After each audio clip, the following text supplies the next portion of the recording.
Hello and welcome to another episode of Joe's Java Jive with your host Jolly Joe. And you know I brought somebody cool to talk to today. Yes, I sure did. We're gonna be talking about comedy. Oh, sweet comedy. Oh, I've got a pro on the show, and we're gonna go to the depths of our minds today for comedy. You and me. The host of Happenstancery sits down with the one and only Jordan Free. Yeah. Welcome to Joe's Java Jive, everybody. I'm your host, Jolly Joe Jester, back with another episode of the show. And yes, Jordan Freed is my guest today. Amazing comedian who lives here in the Hudson Valley and is doing all sorts of amazing things. I can't wait for us to get to know Jordan better. And yeah, my life's going pretty well. I'm excited. We've got a lot of stuff going on with Happenstancery Improv, touring all April. And we just had our first show ever in New York City. So I am levitating from this week. So it's a perfect time to sit down with a comedian and talk to him about his journey. And this is a comedian I really respect. I'm so excited that they're coming to my hometown of Rosendale on April 18th. But they're not just a comedian, folks. They're a producer. They're a podcaster. They're an absolute brilliant person to get to know. So please, without further ado, welcome to Joe's Java Jive, Jordan Freed. How are you? Thank you so much for having me, man. This is awesome. Yeah, the last time I was at the Rosendale Theater, you guys were on it, and I was vibing to your music. I was vibing to your improv. It's a cool arts community you guys got up there. That kind of like trickle down of Woodstock, where everybody's like the Woodstock diaspora. Yes, Valley.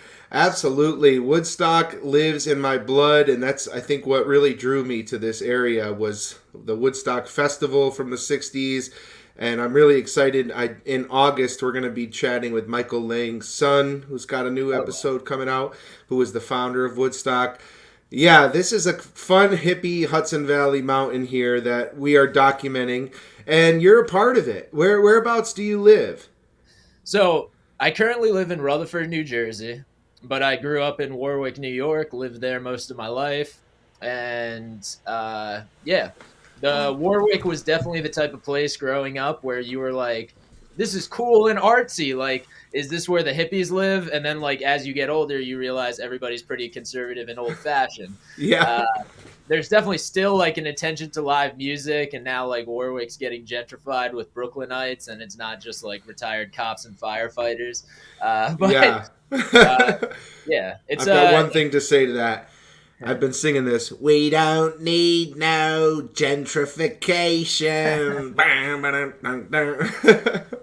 Oh, yeah. Like, I went to college down in New Orleans, and gentrification was huge. I was living in New York, and, like, gentrification was huge. And then I'm like, I'm back in Warwick. It's gentrified here. Like, why are there so many breweries? Why is somebody opening up a dog bakery? Yeah, there's a lot of dogs. Chefs. Dog bakery. Oh no, yeah, we've got the Cat Cafe in New Paltz. I haven't heard of a dog bakery. That sounds pretty fun. The Barkery. The Barkery. That's real? The Barkery. I've never been there, but it exists. Oh, well, that's the thing. You know, there's all sorts of amazing things that come from that, but there's also a lot of hardships and kicking people out of homes. We need affordable housing in the Hudson Valley. But I think that, you know, one thing that is a plus is if those people from the city come up and help support the arts and support the comedy scene, support up-and-comers like you and me, because God knows we need it. We need an audience. Yeah, and it's all about community. It doesn't matter who the community is as long as, like, people respect everybody in the community, people bring something to the community, and they support the local businesses. Like, no complaints there if, like, businesses are taking off. People who grew up in the area for a long time who were like, why aren't there live music venues? And now the town of Warwick has like multiple theaters that have been bought by like private investors. So it looks like Warwick itself is going to have a little renaissance of music once like they get this theater that's like in the jail. That Ooh. is like kind of the there used to be a jail, and now like that grounds has like a sports facility, like brewery, whiskey bar. Like they've had festivals there. Battle Candle used to have their festival there. Whoa. Like And 2018, I think. it looks like a jail inside. There's still cells and stuff, I'm sure. Oh yeah, like people use it for movie sets sometimes. People use it for photo shoots, and then yeah, it's just been a mixed space that I think some Brooklyn developers were like, why don't we open up a theater and start doing theater in Warwick? I And love then it. yeah, they also bought Camp Kutz, which was like the Jewish camp when I was like young that like my parents never sent me to Camp Kutz, but like I would meet people from like Atlanta who were like, "You're from Warwick? That's where Camp Kutz is." So that also has a theater there where they shot Theater Camp, and I worked on that film when they were there. Oh, yes. Yeah. Oh, what a great movie Theater Camp was. For theater kids around the world, you got to check out that new movie. It's absolutely amazing. Was it Ben Platt? Yeah, Ben Lee? Platt was in it. It was directed by Molly from The Bear. I forget what her actual name Oh, is. yes, yes. Absolutely amazing actor and director. And yeah, the Ayo film was so Edebiri good. was also in it. So it's like people who like I'm a huge fan of like were there. It was kind of a funny thing. I went to Tulane and they shot 22 Jump Street at Tulane, and Jimmy Tatro was in 22 Jump Street. And when they were shooting on our campus, my roommate gave Jimmy Tatro like a red Solo cup and asked him to sign it. So then when I saw Jimmy Tatro on set, I was like, "You're probably not gonna remember this, but like when you were doing 22 Jump Street, my roommate like took this picture with you and like got you to sign a red Solo cup." And he was like, "Yeah, man, that's awesome." Like, Yeah, they remember those moments. Oh, that's so funny. And the Hudson Valley has been a real home for filmmaking, and especially lately, we're looking at it coming back out of the strike. It's slowly but surely coming, but I love what you said about, community and working on it. And improv has been my community, and starting Happenstancery was something. And Sheila is someone who I was on that movie Theater Camp, and I saw her all over it. I don't know if you met her, an older woman with gray hair, and they like stuck her in all of those scenes as background, and she was really sweet. But yeah, it's people of all ages come together and learn and gather about comedy, about art, and it's something people have been doing since the beginning of time. I thought I would ask you, to start, like, how would you define comedy and maybe the role of comedy? oh, that's an awesome question. I would say comedy is about making people laugh and about pointing out absurdity in the world that we can't really explain or we can explain, but people don't want to have it explained in a certain way. But when it comes down to it, comedy is just bringing joy to people and being goofy and making people laugh. Whatever gets people to laugh is comedy in my eyes. And even if people aren't laughing, like there's still acknowledgments that like, oh, that is clever, that is funny. Um, yeah, different people react to comedy in different ways. Like some people will sit on TikTok and like be laughing on their phones, like Yeah. and that's comedy, whatever makes people laugh, whether it's a 5-second TikTok video or whether it's an hour-long comedy special or a Yeah. movie that has gross like blood and guts that's like comedic because you're like, that's not actually how that looks, or that's funny because it's so extreme and we don't see that on a regular basis. It's so true. Yeah, the comedy nerve is so interesting how so many different things can bring it up. I know personally, my fiance, she's guilty of sometimes laughing at the wrong times, and it's the thing. Laughter. Joni Mitchell said it best. Laughter and crying, it's the same release. Yeah, for sure. It's definitely therapeutic to laugh. I've definitely noticed when I don't have days where I'm laughing a lot that it's like, oh, that is a sadder day in my life. Why do I feel like I need something to be pulled out of me and stuff like that? Mm. Also, I've been doing comedy almost 12 years. So like something that comedians kind of undergo is like this irony poisoning that like we've been on the internet for 12 years. We've been trying to make jokes for 12 years. We've seen hundreds of open mics. And then you realize like old stuff that was funny to you is not funny to you anymore because you're just like, well, I've heard this a bunch of times. It's not that funny anymore. Yeah. So even comedians have to work pretty hard to find things that make them laugh because they're like, oh, well, I've seen everything. I know all the comedy in the world. I've had Twitter since 2009.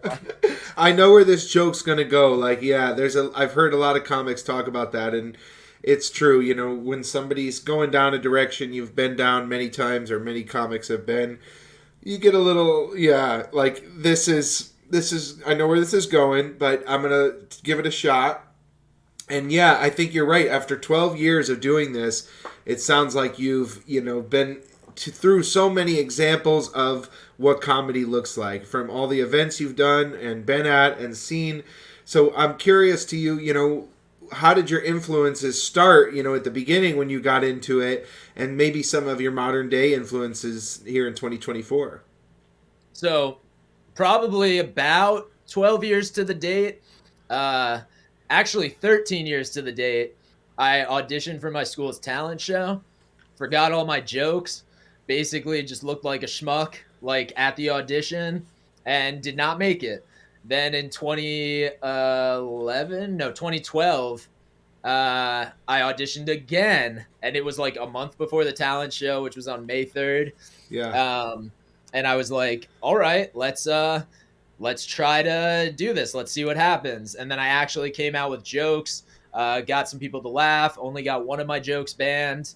And that was like the start of the comedy journey. The shout out Miss Fogler from Warwick Valley High School for starting this terrible, terrible journey I've been on in the comedy world. If she just rejected me, I probably wouldn't have went on to do all this stuff. But she saw a talent, she saw something, she saw a guy trying his hardest, and yeah, now here I am. After that, I started just going to open mics in the Hudson Valley while I was in high school.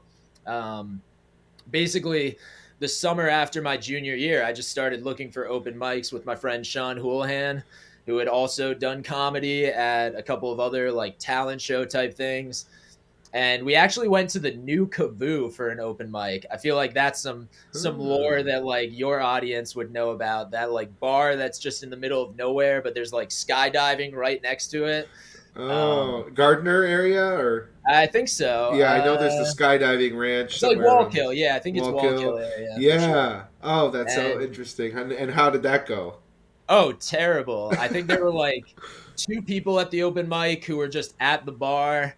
There's this guy, Steve Pickles, who was like, I'm an LA screenwriter. Yeah. And he was just doing bits about having a pickle in his pocket, and he was wearing like a blazer to do this open mic on a random like Tuesday or Wednesday night. Nice. So that was not a very good room for comedy because there were like 5 people there. They heckled me, the people who were there. And then I discovered CV's Hideaway, which is now, I think, a better place in Central Valley. And they had open mics every other Thursday. And then I just started to meet the comedians and started to go up every other Thursday with new jokes, old jokes, and kind of learned how to make adults laugh when you're 17 and they're like, what the fuck could this kid... Sorry, can I curse? You can curse, yeah. Okay, wait. What kind of stuff were you talking about to make them laugh? Oh, like talking about wearing short shorts for track and like how I was being recruited by Sandusky, like working out, but like I was like, I've been pumping iron. Like I've been ironing clothes because I hear women like that when you iron your clothes. Like, cross between like high school appropriate jokes and then like once I started doing stand up, I was like, how am I going to get these people to laugh? Like you got to shock them. And they're like, yeah, he's a kid. So like if I say something shocking, then I was like, that's kind of the way to go. Yeah. Now I'm 28 as of tomorrow or whenever this goes out. Yes. 29 as of whenever this goes out, and it's happy like birthday. Thank you. but nobody wants to see a 29-year-old say like something about dead babies, because like they're just like, that's how 20-year-olds are. Like people in their 20s just say fucked up things. So it's Yeah. kind of like the shift back to like, what is the content that I'm talking about? Is it relatable? Is it a story of my past? Like, where am I going at it from? Well, I'll tell you, as someone who's seen you up there, you really have such a great way of delivering really good jokes and really awesome material. It's such a pleasure to watch, and I always am excited to see what you're going to bring out. Oh, that's awesome to hear.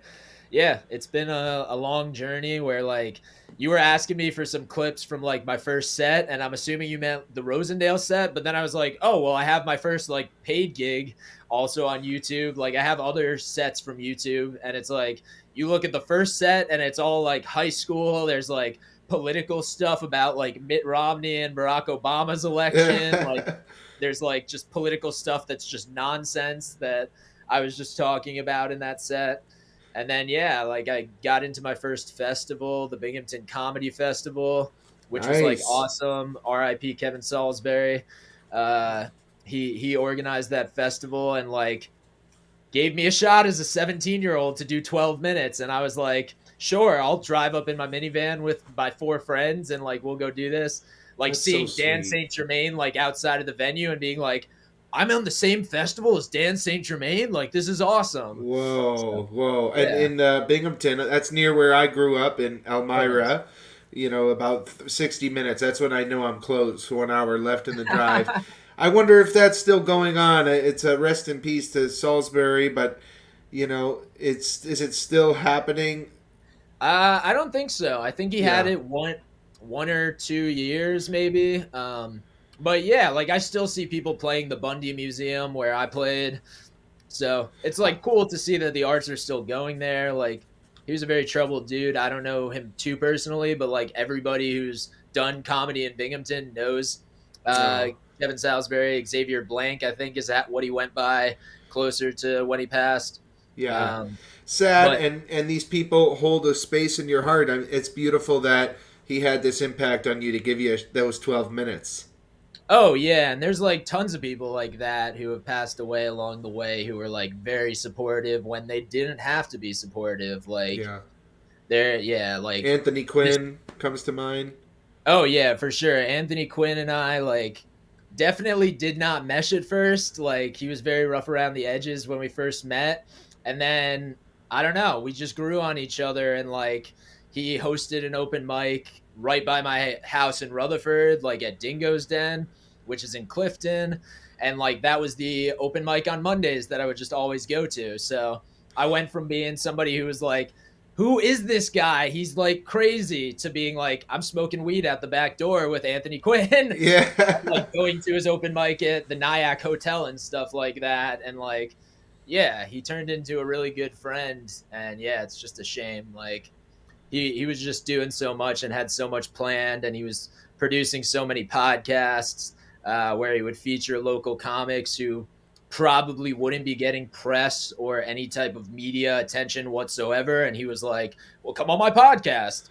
Yeah. We'll post it. We'll talk about conspiracies. We'll talk about being addicted to food. Yeah. And What was the food one called? It had a funny name. I think it was like food addicts or something Food like that. addict. Yeah. He's Yeah. like, my name's Anthony Quinn, and I'm a food addict.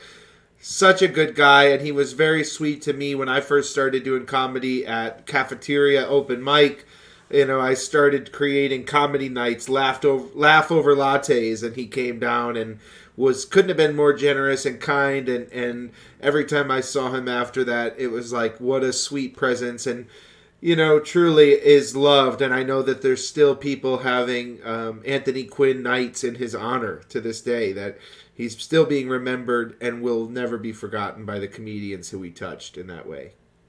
Oh yeah, for sure. Like there must have been some god stuff happening when he was like, "I'm Anthony Quinn," and like burning himself into your memory, like uh, just with his catchphrases, his comedy.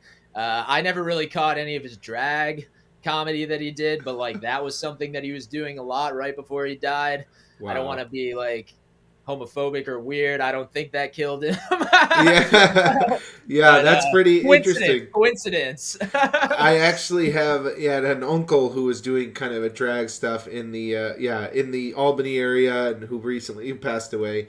My uncle Ray, I'm sorry. Ray David. But these figures, it reminded me of that. You know, these people are so courageous, and when you make the choice to become a comedian and fully jump with 2 feet into the pool of I'm a comedian, and whether you like it or not, I'm going to go up there and be fearless and say what's on my mind. You know, where did you find that courage? Because I know myself even still struggles with, you know, how much can I do and get away with, and also, you know, still be proud of myself and my image. And in this world where everybody's scared of getting canceled or scared of saying the wrong thing and being offensive, comedians, they should always get a free pass because they're doing the impossible job. Yeah. But how do you deal with you know, that? And as a 17-year-old, how did you come out with such courage to just say, I'm going to give this my all and rock it for the next decade or more, you know? I think my dad is a teacher, so growing up, there was never like, you can't do this. It's just like, sure, you want to explore, try it out. Like, we're not going to stop you from like your interests. Like, he was always very supportive of that aspect of it. So like, I never felt weird doing comedy in that regard. And then I was just like a crazy Warwick boy. So like, I don't know how much you're familiar with Warwick, but people say some crazy shit in Warwick and like have fucked up senses of humor, and like it's like that backwoods sense of humor where people are like, yeah, like weird stuff happens here that like nobody even knows happens, you know, that kind of a thing. Like people, it's its own world. Yeah, just like really effed up stuff once you like start talking to people and that kind of a thing. And like I didn't grow up, like Warwick wasn't super diverse. Like there were probably as many blacks and Jews, and like we were both very minority in the community. Like there were some Asian people, there were some people of like different races, some immigrants, but like it was largely like a white monoculture and how it was like conducted. So like coming from where I came from, I was kind of just like, yeah, I'm gonna say whatever I want, because that was like the community that I came from. Was like people were like, who's gonna tell us that we're not being like, who's gonna make us be politically correct? Who's gonna do this? Who's gonna do that? Like, yeah, fuck them. Like, why would we ever listen to that? What was that first joke that got banned? Something about like me making a joke about like the Underground Railroad, but like it was the subway. Yeah. And I was like, Harriet Tubman couldn't sacrifice the change to get a cab. Something like that. That's like, what founded the New York subway system, Harriet Tubman.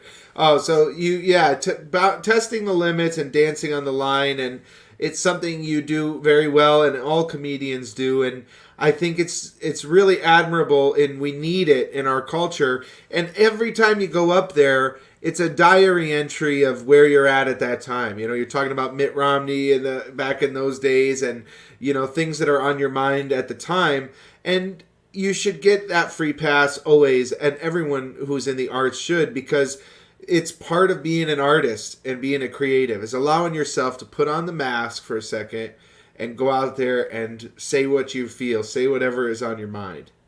Oh yeah, for sure. And like when I moved to New Orleans, like the audience decided what they accepted and what they didn't accept. And it's like you can only tell a joke so many times that people are not laughing at it, and people might be offended by it, that you're like, oh, maybe this is a bad idea. Like if a comic comes up to me and they're like, that was an odd thing to say to an audience, you know? Yeah, like, you might want to pull back. That's a good note, you know? Like yeah. New Orleans is a heavily black city, like very diverse city. So like it kind of shifted my perspectives on the world. Like obviously I shouldn't say obviously, but I've always been like left liberal, like kind of area.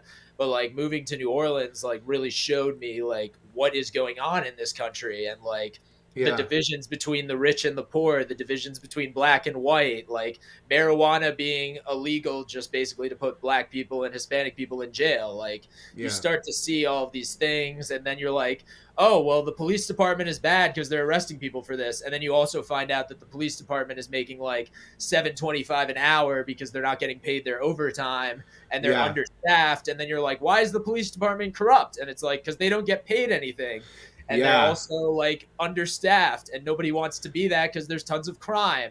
And they have to handle everything. Yeah. It's a dangerous job, and we put everything on them. You know, it's like so much is on the police officers in this country, and it's a lot of pressure, and a lot of, you know, too many things are under the umbrella of 911. You know.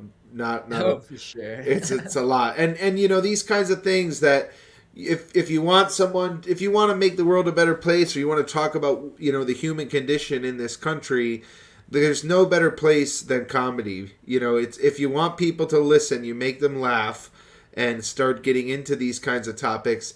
And I've seen you go in those directions in your work, and it's really commendable because, you know, it's just about feeling what you want to say in your spirit, and finding a funny way to put it out there. And you write some really good jokes on all of these topics, and I love that process. You know, where did you kind of get inspired from? Maybe other comedians? Do you have some influences? And maybe even also, you know, you talk about your folks. It says you got your dad was a doctor, or a teacher. Yeah. Doctor of minds. That's cool. Yeah, like I grew up Jewish, so like there was always like a storytelling, like making jokes, like humor is currency to Jews. Yeah. So like it was always ingrained in me. And also, I'm not bagging on my mom's family. Italians are funny too. They also have a different type of humor. Like my uncles are hilarious on my Italian side. Both sides, my uncles are hilarious. Yeah.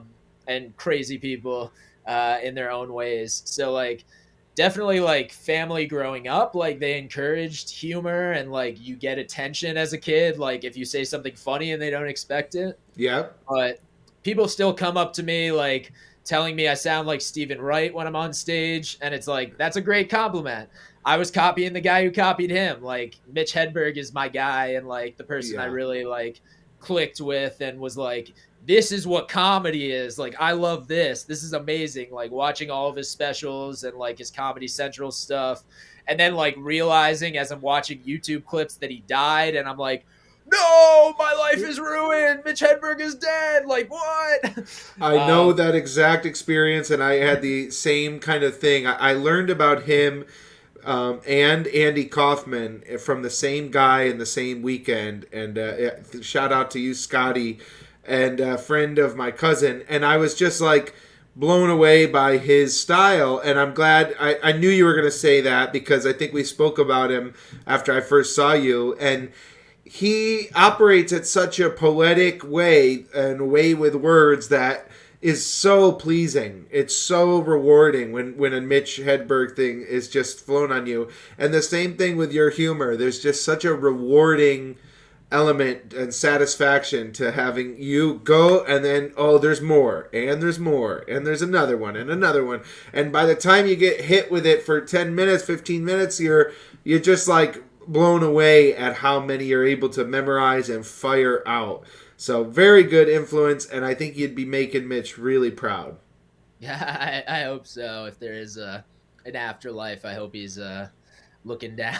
I'm sure he's got a joke about it. Yeah, he's like, you know, I was trying to take the stairway to heaven. It was an escalator. It stopped working, so now it's a stairway again.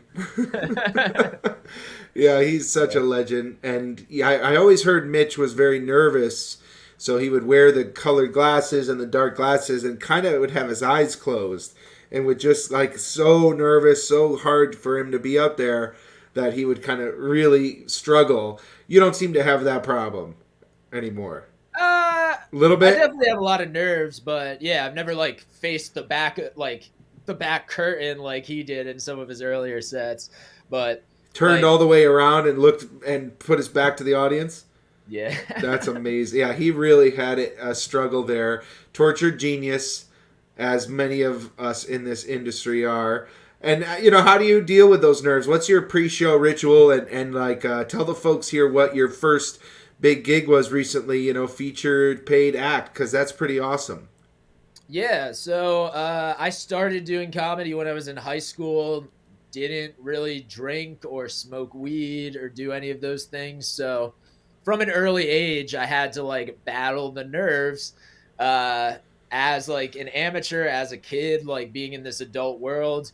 Um, and then, yeah, like I got my fake ID, I think, when I was like 18, 19, and then it became a very different story, and definitely would drink before shows, would smoke before shows, and like I don't really drink anymore. Like I'll drink occasionally, like if I go to a brewery and people are like, this is an event where alcohol is the center of it, but basically I'm kind of off the alcohol, especially like for shows and stuff like that, because Yeah, like it's just a memory eraser and like you lose control of stuff like that.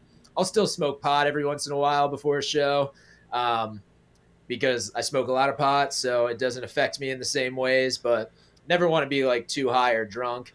for sure. And You want to be yes, clear-headed up there, because you're going through these little things that you've practiced so many times, and they have to be just right. And you're practicing which word do I want to emphasize, and it's really masterful. So I can see why you'd want to make sure you're still clear-headed but comfortable, and kind of juggling those two.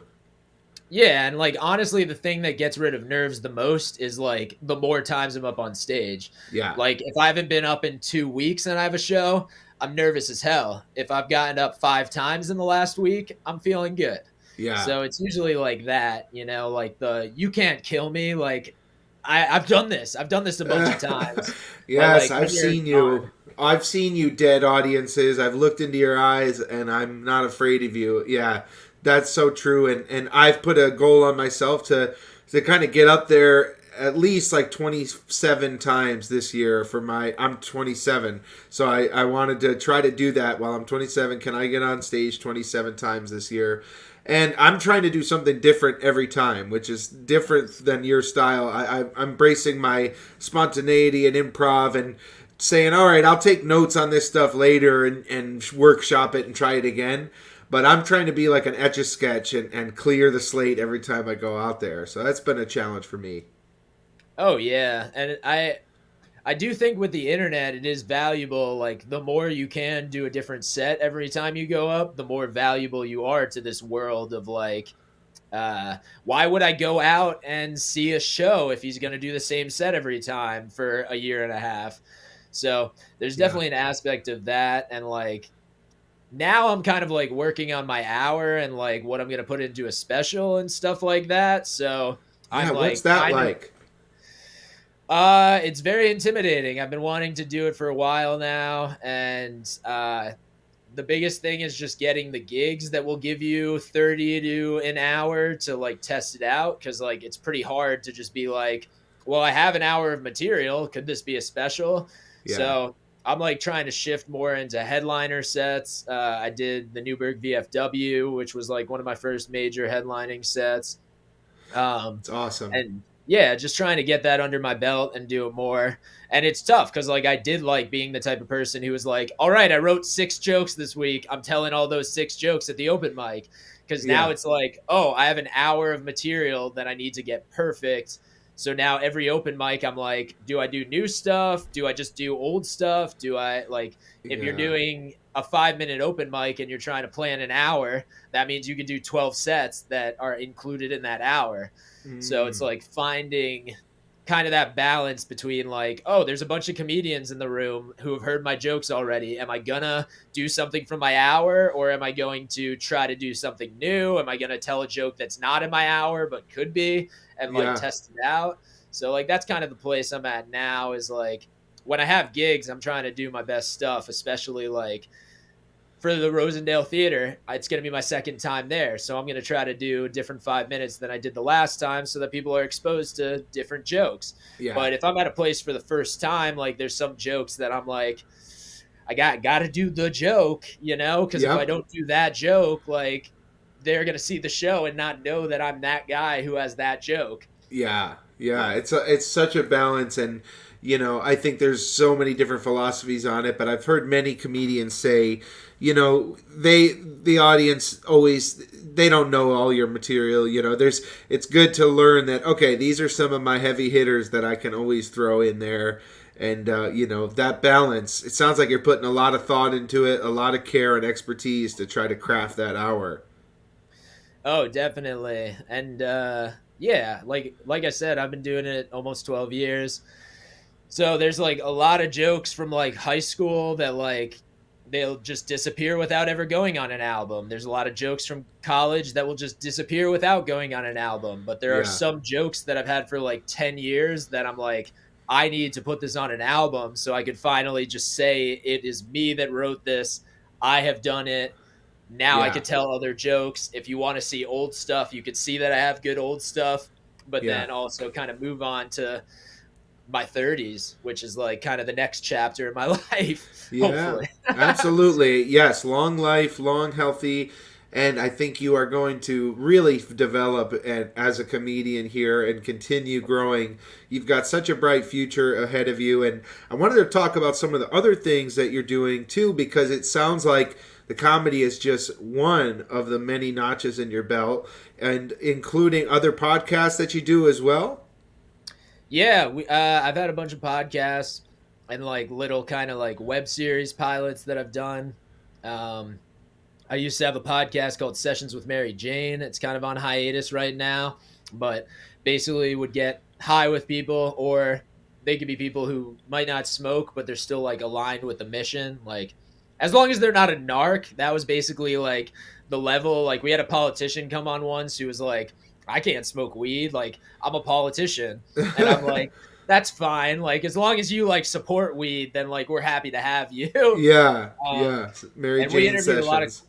yeah, we interviewed a lot of cool people. We interviewed Larry Hankin, the character actor who was like a comedian in the 50s and 60s and like opened for Bob Dylan and opened for like a bunch of famous musicians. And he was hanging out at like Cafe Wah and like all of these places that are like, oh, I performed at the Players Theater with my improv troupe above Cafe Wah. Like, I'm part of this history that you guys are also a part of. Like, Yeah. that kind of continuum of the generations of performance. Like, he was doing comedy before there was a comedy infrastructure. Like, it was just like, we're doing weird vaudeville stuff. Cool. Like, the village gets a little weird sometimes. Like, that was Yeah. vibes. Those were special days. I totally romanticized the early Village and the Tiny Tim and Bob Dylan and all these, Dave Von Ronk and the folk scene, but also the early Village weirdness. Yeah, those people set the groundwork. And, I was just before this interview doing a little watch on a documentary about how Second City started in Chicago, and yeah, it was in Viola, I think was her name, the queen of improv, the inventor of it, and these people set the groundworks, but at the same time, it goes back to the commedia dell'arte. I always say it wrong. Dell'arte, going from town to town, being this wacky group. And the reason I say it wrong is because I dream of making comedy de la carte and having a little school bus that shows up and says, Joe's Java Jive is here at the festival at the town, and pop out a little stage and have you and all of my friends and comedians and musicians perform around the country and put together, real tours. Is on the road a legend that you want to fulfill? You want to be the next Kerouac comedian here one day? Yeah. I definitely have a couple years of touring in me that I want to do. Like, the goal right now is like maybe tour a little bit before the album, maybe not. Yeah. But I definitely want to get an album out. Then I want to tour for a year or two. And then hopefully my profile is a little bit higher, more followers, and then people will start looking at me more for acting roles. Because like Yeah. that's also a passion of mine. Like, I love acting. I'm in SAG, and I would love to be acting in more films, but it's tough when you don't have an agent or manager, and like I'm just a guy who lives in small towns. Like, I've been doing this a long time, but like people don't really care unless you're young and hot, and like you look like you're already got it. Like, Yeah. um, It's so hard. I'm You just got to create your own opportunities, and you're certainly doing it, my friend. That's what I've heard from a lot of the greats is, make your own movies, make your own shorts, and you've done that, and it's been amazing to see. I just checked out your short film Wings as well before this, which was really cool. I really enjoyed that story. The actors were great. And tell the folks a little bit about how shout that out came to Tevin be. Marbeth and Hunter McHugh. Yeah. The roomies, the fucking guys. Yeah, no, they're awesome, and I just want to shout them out because like Tevin is still acting up a storm. Like I'll see him in random commercials and stuff, and like random procedurals. He's down in New Orleans, and then Nice. Hunter runs on the Hunt casting, so he like casts a lot of Wow. films in Louisiana. But like I met Hunter on one of the first like short film projects that we had to do in college. That was just like make a 5-minute film, and I wrote the script for that, and like he really got the script, and like he was kind of talking to us about like, oh, I'm in the film industry, like yada yada, and we were kind of like, cool, man. But he Yeah. ended up being one of my like good friends in New Orleans, and like always when I'm back in New Orleans I hit him up and see if they're around to hang out for a little bit, chat, catch up. Aw. Yeah. That's so sweet. And those creative friends, it sounds like they're in your creative championship Hall of Fame, and it sounds like you got a really good history. So those were those folks from when you were out there in New Orleans, and you guys put this film together. It's about a 15-minute film. Gentleman is kind of overcoming the loss of a long distance girlfriend. And yeah, it had a great balance of emotion, of humor, of bromance, kind of recovering of grief. That was really a great project. I think you should definitely write and direct more, and folks can check that out on your YouTube channel. Yeah. I also have Beware the Horn as well, which is like my feature film Oh, about a film school graduate that stumbles upon an improv troupe that he thinks is a cult. ooh, a So little too close to home for me. yeah. No, that sounds really cool. So he stumbles on it, and where are they meeting? They just come into a bar after one of their shows or rehearsals or something like that, and my character was just a an alcoholic, like 22-year-old who didn't really have a purpose in the world and felt like he was. It's like there's aspects of him that's based off of me. Jared Reed is kind of like an alter ego that I created, who's like the less likable, like film school guy Yeah. version of me. But like he was like, I could be Tarantino, like I could be all these directors, like people just won't give me money to do it. Like I could do it. Why not? So I there was just need kind the of like, budget. yeah. And there was kind of that impulse behind the film was that we were like, we should just make a film. We both made short films. Brendan O'Brien, who is like my co-collaborator on that film, co-director, co-writer, and he also played an interesting part in the film as well. And it was completely improvised. We shot it all on basically zero budget. I edited the whole film, and we really just we're in a rush to get it out and like make sure it didn't become one of those projects that just ends up being nothing. So that Yeah. was very meta in a lot of ways, how I was just like, well, yeah, I do have these feelings about film sometime. I'm like, why don't they make more films that are just like filmmakers who have a good story and just want to tell that story? Why don't they get actors from like local communities to make films? Why aren't people improvising instead of memorizing a script so that they're able to just show up, play, and go home and there's not prep work for it? So You're speaking my language. Yeah. yeah. As that's what I'm all about. And I think that sounds like an incredible movie. I really want to check that out. So please send over a link. And can folks find that online too? Yeah, so that's on the L&H Studios Late Night Hump YouTube. That was my production company with Brendan O'Brien and Rena Ezra. During the pandemic, we were all living together and we decided to take it up a notch. So we took this Nice. kind of sketch group that we had created while at Rhino Comedy in Suffern. And we were like, we're going to make sketches over the pandemic. Nobody could go outside, but we got our whole troupe inside. So let's do it. That's great. Yeah. Yeah. And you guys, I had a similar experience. It's great that you were living with people during that COVID lockdown, because Yeah. otherwise, I know a lot of our friends and people in our age group are feeling more isolated than ever. And that kind of creativity, I think, is what brings so much community to me and you and to our lives, right? Oh yeah, for sure. Like, I've met some people who, like, I could call them anytime and they'll be there for me, even if I haven't talked to them in like 3 or 4 years. Like, I've made friends that are lifelong friends in this field, and like, people understand we're busy, we have weird schedules, and like, stuff of that nature. But like, I always say, like, if everything fell apart in my life tomorrow, like, no girlfriend, no parents, no brothers, like, no nothing, there will always be an open mic in some small town that I could go do jokes and meet some artists and have that community any day of the year. Like Easter, people were having shows. Christmas, people were having shows. Like, it doesn't matter. The comedians want to be together on those big events, and like, they create a community.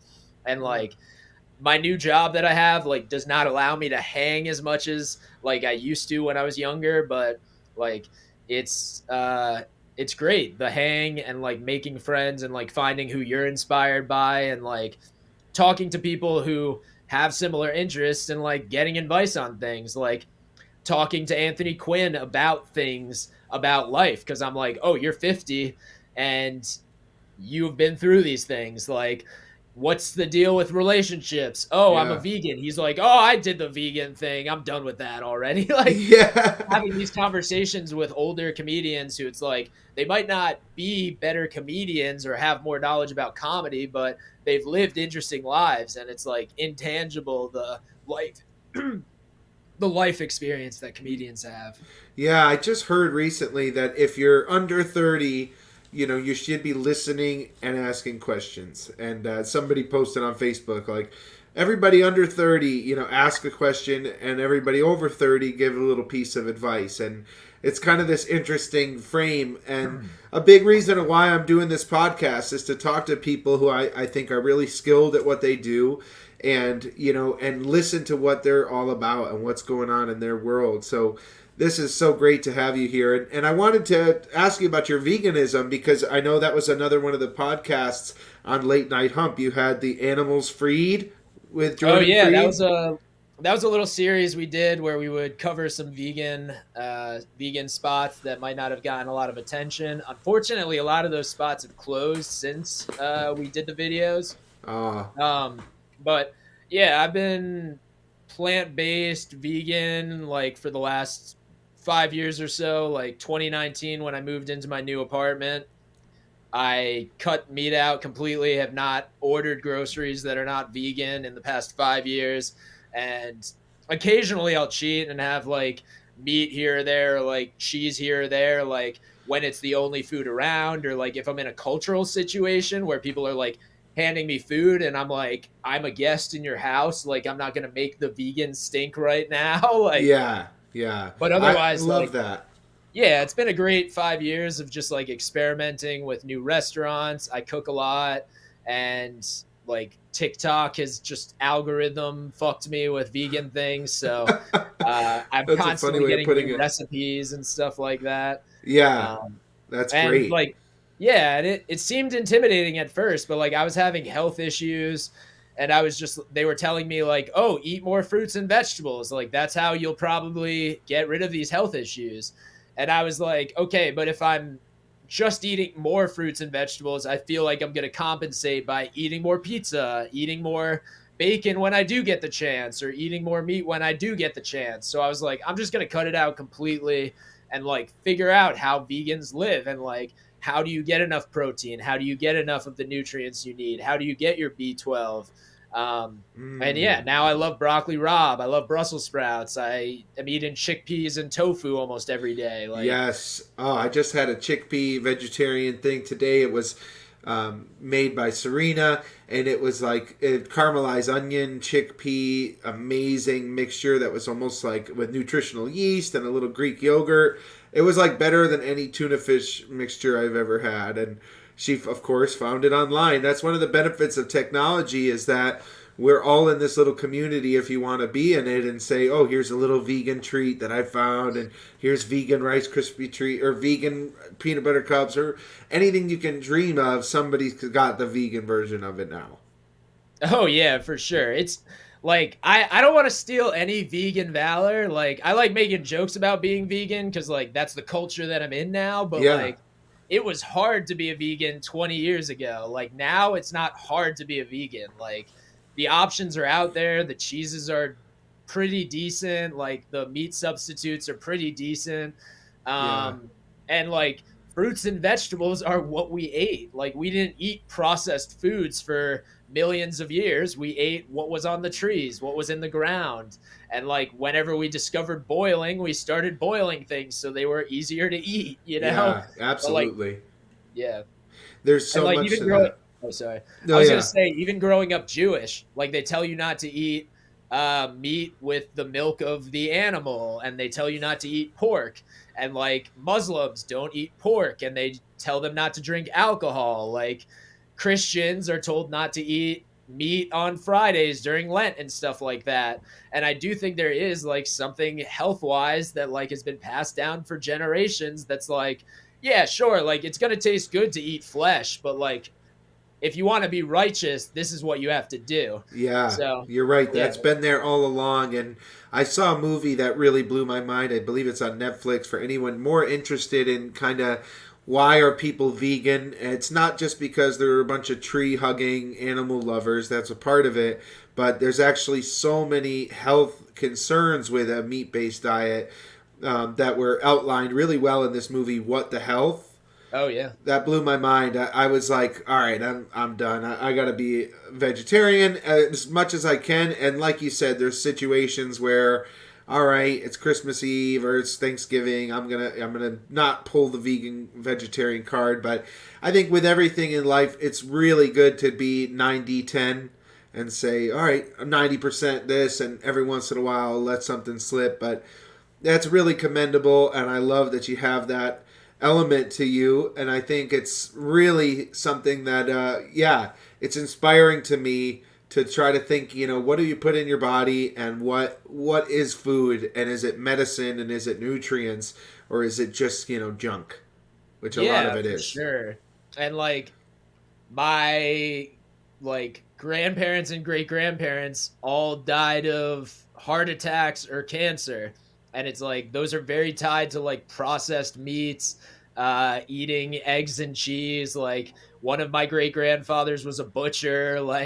Yeah, like just it's in a the legacy history. of just eating meats and cheeses and like not really caring about like your diet. So I was like, I don't want to like look up when I'm 60 and be like, damn, I got cancer. Damn, I got heart problems. Damn, my cholesterol is high. Yeah. So I was just like, why not just try it now and see if I could do it and see if I like it. And yeah, between you and me, like the vegans are cooler anyway. Like Yeah, people who I meet absolutely. who are vegans are some of my best friends when like I used to only know people who ate meat, and now I'm like, oh wow, like there is another side to the world, and like there's this community that you don't know about. There's vegan pop-ups. There's like people you don't even think would be vegetarian. Like I work at an art center, and like a lot of times people are asking us what foods to eat, and we're like, oh, you could go to that pizza place, you could go there, you could go there. And then like when we get an artist who's a vegan, I'm like, oh, I'm gonna tell you the spots now. Like you're my Yeah. guy, let's do it. Like you're going to Ralph's because they have vegan cheese, let's do it up. Like Nice. Yeah, absolutely. And there's so many great spots. Where I live in New Paltz, there's the famous Lagusta vegan chocolates.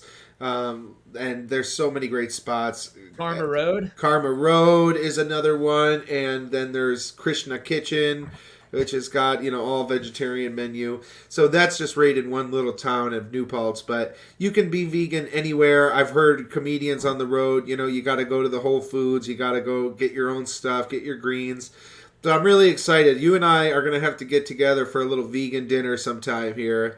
And in your new age, that would be really nice. And this is a friendship for life. I'm here to support you in any way, Jordan. I think you've got such a bright future ahead of you.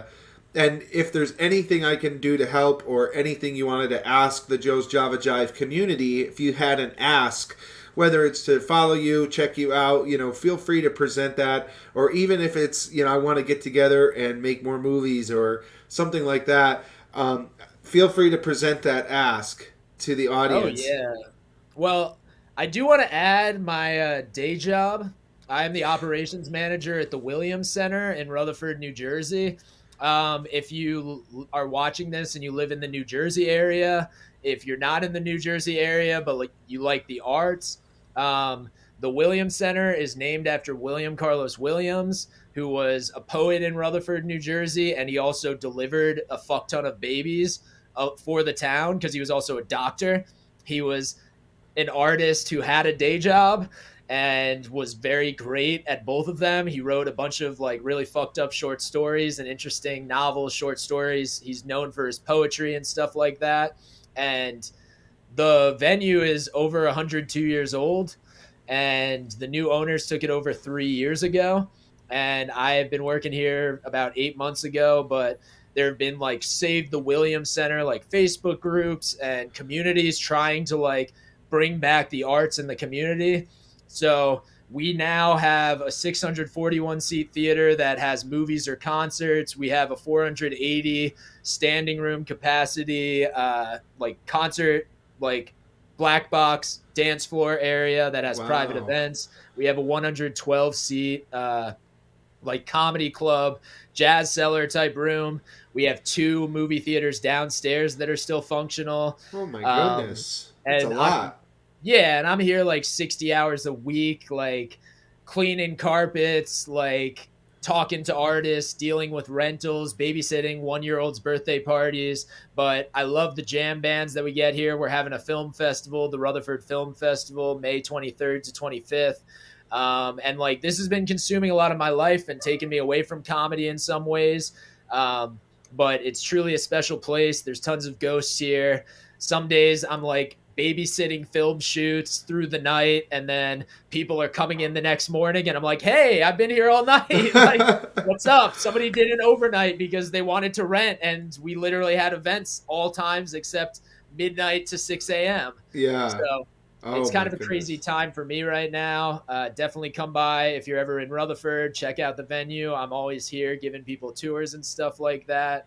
Wow, I definitely will come check that out. I'm a sucker for an old theater with ghosts and connecting to the spirits, and it sounds like it's named after a great person who's had an amazing impact and has that balance of being a member of the community but also having their artistic side out there and sharing it. So what a great history. That sounds like a really cool career that is in line with your goals. So that's awesome that you're doing that. Yeah, it's super sick. I meet artists that are just world-class artists who are just you guys seem like you got something special going on here. And they see we're a 5-person team for 40,000 square feet. And we have amazing volunteers there who keep us up and running and help us when we're in a pinch and stuff like that. They allow me to have days off every once in a while. Wow, but yeah. It's a labor of love a lot of the time, and we have a lot of great people doing things here. That's awesome. And yeah, when I get time away, Mondays to Wednesdays, I try to hit as many open mics as possible. Thursdays, I try to hit open mics. I try to pick up gigs on Sunday nights, random Thursday, Wednesday night gigs and stuff like that.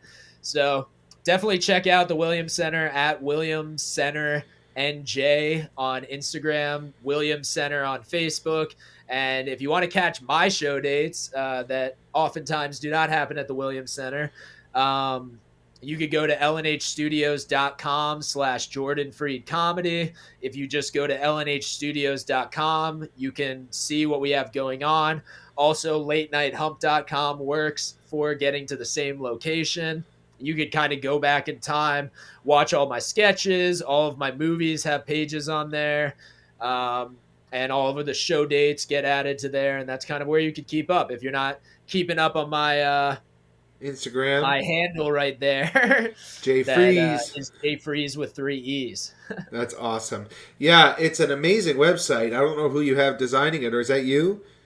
Me and Squarespace. You are doing Big something Daddy special. Squarespace. I think I need your help with some website stuff someday because you really, it sounds, I know you've posted before if anybody needs help editing and website stuff and whatever it is, you're a Jordan of all trades. And it's really amazing to hear all that you're up to. And you've got some upcoming dates if folks are listening to this. I know on the 18th you're going to be at the Rosendale Theater right here in Main Street in Rosendale, New York, where I'm recording right now. Anything else upcoming in the month of April or in the near future? Yeah, I'm actually going back to one of my old stomping grounds, Olives in Nyack, to do a show on 4/19. That's going to have some metal bands and comedy, so that should be an interesting dynamic. And then the 24th, I'm going to be in Newark, New Jersey. So that's in my neck of the woods, where I used to teach podcasting in Newark, and where I hang out there sometimes. Great vegan restaurants and whatnot. Everybody has bad things to say about Newark, but I've only had good experiences. Me there, too. So, I've grown up going to the Performing Arts Center for stuff in Newark and always have a good time. Then again, I only go from the hotel to the Performing Arts Center, but I do really enjoy that space, and I've seen some great comedy there. And I think you might be on that stage someday, Jordan, if you keep up what you're doing.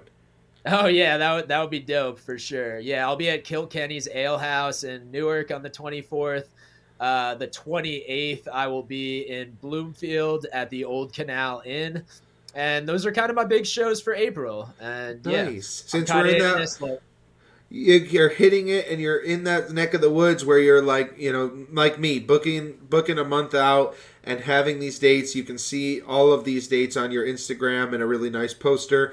I'll give my happenstancery stuff real quick. We're at April 8th. We're going to be at the Kingston Greenkill Gallery, and that's also going to be live streamed. You can go to Greenkill and see the whole show. We're starting the open mic. And then we are going to be on 4/18 joining Jordan at the Rosendale Theater. So third Thursday, we're going to get to see each other and high five and maybe grab a vegan snack or two. And then on 4/20 in New Paltz at the Stellar Yoga place, we're going to do a new comedy show there. So I'm going to be starting to do some events there, and I'd love to have you up in New Paltz for the audience, and that they will love you. Everybody is going to get a kick out of Jordan Freed. Folks, you have to check this fella's website out and see their comedy to believe it. It will make you laugh, I promise you. Oh, yeah. You don't have to twist my arm to get me to go up to New Paltz. I love it up there. And honestly, the Rosendale Third Thursday show, I ended up ending at Stepping Stone in Rosendale. That was one of the most fun nights I've had on a show night in a long time. So there's good vibes up in your neck of the woods, and I love what you're doing for the Hudson Valley and just profiling Hudson Valley artists, because media is basically dead. If you're not covering artists, who is? There's no journalists that are paid anymore. It's just nepo babies and people who are just I could afford to do this assignment for $100 for 3 weeks. What do I care? I'm rich. We need people like yourself who are putting yourself out there and really raising awareness and talking about the art, because if it's not being talked about, people don't know what's going on. And no digs on Matt Rife or something like that, but Matt Rife is just a random dude from Ohio. Why do I care about a random dude from Ohio when we have tons of great comedians in the Hudson Valley, North Jersey scenes, Central Jersey scenes, and there's a lot going on here. As much as people want to talk about Joe Rogan and Dave Chappelle, it's there's other stuff going on, and we're missing it because there's literally no comedy press.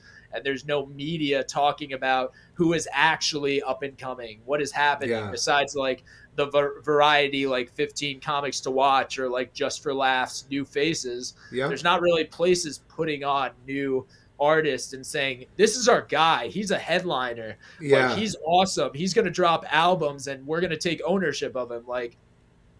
I've tried to have Warwick take ownership of me. I've tried to have Tulane, New Orleans, places take ownership of me. And audiences treat me well, but institutions are kind of cold, and they don't really see that you need a lot as an artist to make it to that next level. You need people vouching for you, like yourself, saying I'm a good comic. Props to you for saying that. But any artist needs to have professionals be yeah, that guy's good. That girl's good. That non-binary person is good. Yeah, absolutely. And that's how we build each other up. You take ownership of what you have to offer and you work together with other comics to create the best set you can. And hopefully we can create some fun events together and videos together. I would love to just get together and improv with you. One thing that's on the tip of my tongue before we wrap this up, I know you did some improv events with like a different spin on it. For the improv audience, as I know a few of my friends from Happenstancery listen, tell the folks what that was. I know it was a while ago, but hopefully we can do something like that again. Oh, yeah, for sure. So my improv troupes that I performed with for like a year or 2 to 3 years were the Mutts that operated out of Rhino Comedy for a bit, and Duly Noted, which was a musical improv troupe. And I got very close with all the people in those troupes, lifelong friends, awesome people. Some of my best friends were from those troupes. And yeah, that was kind of where I took improv skills that I learned at the New Movement in New Orleans, and then brought them up to the Hudson Valley and was like, I'll audition for a random troupe and see what happens.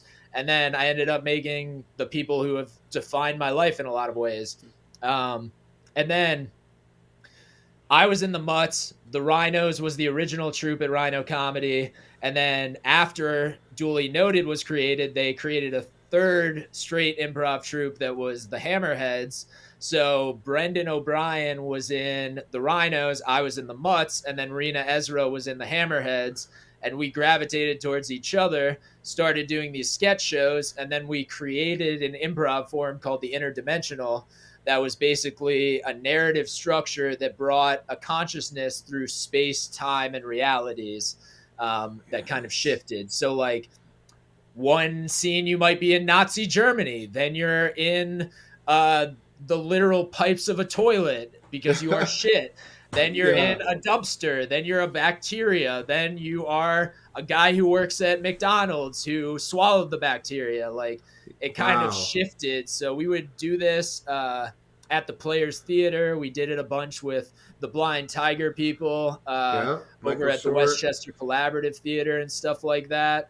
And it was just a super cool thing to have just 3 characters playing an hour show where it's like, all right, we're the only people who can play those characters. Like if you were the consciousness that was being carried throughout, which like I was it a lot of times, like we would switch off between Rena, Brendan, and I, but it was tough to be like, all right, I'm in a new scene. What's happening in the scene? Oh, we're on the moon.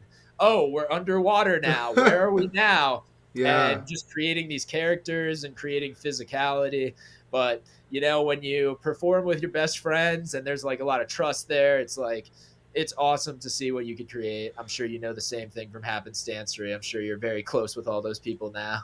It's true, and hundreds of people have come through the Happenstancery door because we've got such kind of an open door policy, and we do have our next open practice on April 25th.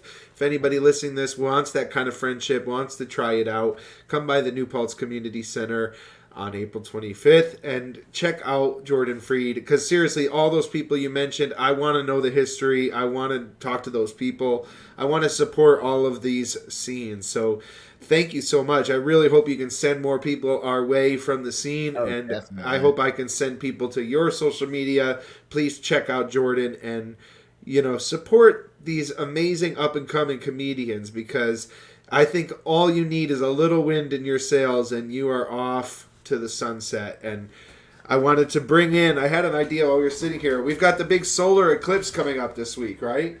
Yeah. So I thought I have these 2 things here. This is my moon. This is my sun. Cover the eyes. And I'm going to do a little eclipse thing to close us out here. And I thought, well, before we do it, do you have one joke maybe that you'd like to kind of give the audience to close us out? Something that we haven't heard. I am a bisexual man. I'm in a relationship with a Middle Eastern woman. So all I can suck is hookah. I love it. All right, here comes the solar eclipse, folks. Thank you so much, Jordan, for being on Joe's Java Jive, brother. Thank you. All right, folks. 10, 9, 8, 7,